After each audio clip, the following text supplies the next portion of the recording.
Hey,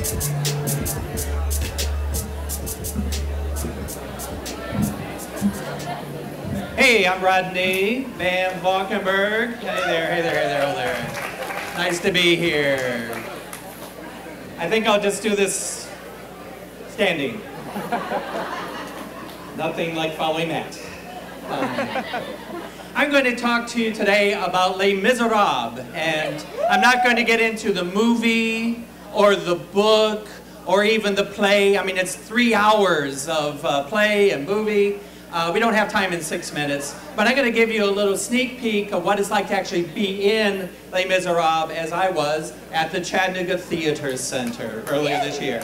The Chattanooga Theater Center celebrated its 90th year, its 90th season. It exists for volunteers. All the actors are volunteers and the backstage people.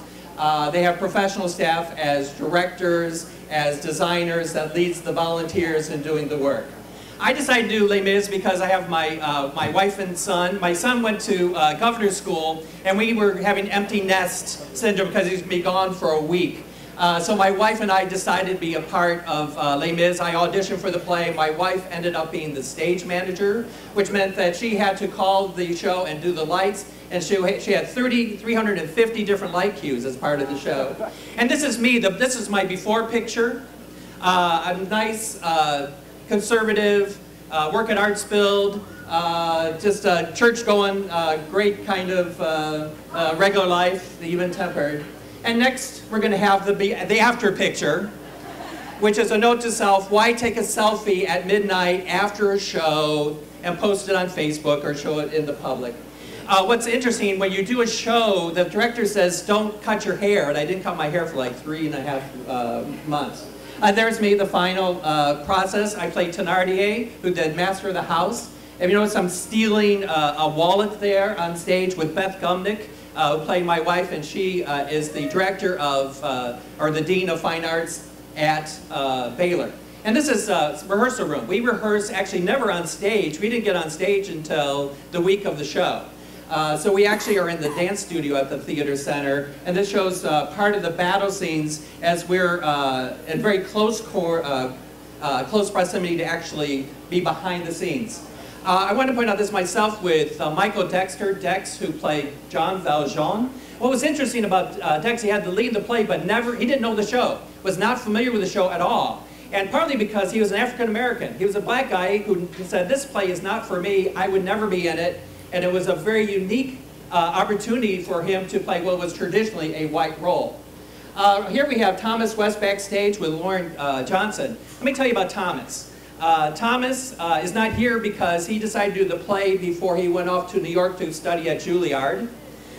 He's also a really cool guy who went to Macaulay, but he also raised $14,000 to do art supplies for school children. And there he is on stage with Lauren, and also with Kaylor Bennett, who actually just moved to town 2 weeks before she auditioned for the play.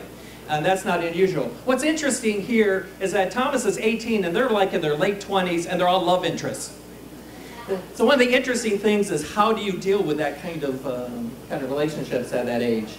This is a backstage photo. We spend a lot of time where it's all is action-packed for the audience. I didn't even get on stage for 45 minutes. So we're usually backstage in the dressing rooms. Notice she has this is Brooke here, who has a cap on because she wears a wig, and she has her headsets on. That's how we really spent the time backstage, is on our iPhones. And this is the view we have on stage. What you may not realize is that when we're actors in a show, we don't know what it looks like. We're backstage. This is our view. We don't know really what it looks like. So when people come up and say, man, what a great looking show, we go, great. That's great, because we don't actually have the opportunity to see it from the front. And this is a backstage view of the barricade. You have to have a barricade in Les Mis.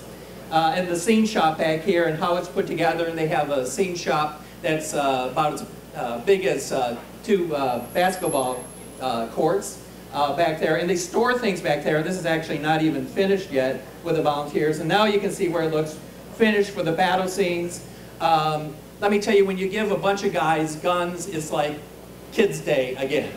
And constantly we have to say, stop playing with the guns, because they do break, and that's all we have for the stage. So this is part of what you see, the set and the stage. Now Benjamin, you might see how tall that was. One of the interesting things for Benjamin is that he has to die.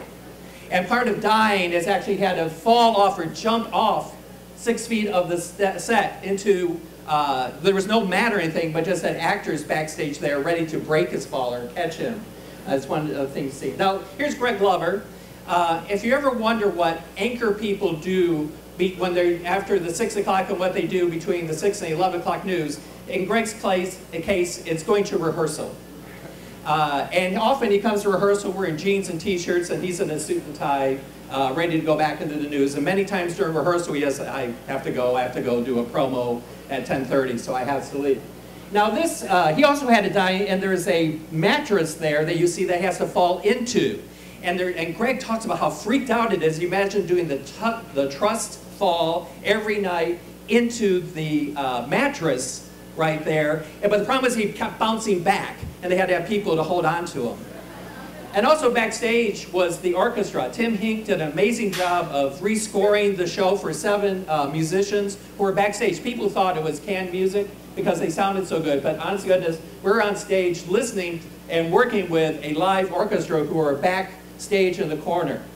And here is, as you know, Les Mis, this is a traditional scene at the end of Act 1 with a flag, so you can see that we actually did those iconic parts of the play that you expect when you want to see Les Mis, with the flag and the people, and over on the side is me. We're all happy. 90 minutes is a long first act. 90 minutes, we're happy. And this is the whole cast and crew at the final. And it's really a great experience, and that's to be able to try on this part and try on. And I think all of us who are in the show can say, hey, we can all say we were in Les Miserables. Thank you very much.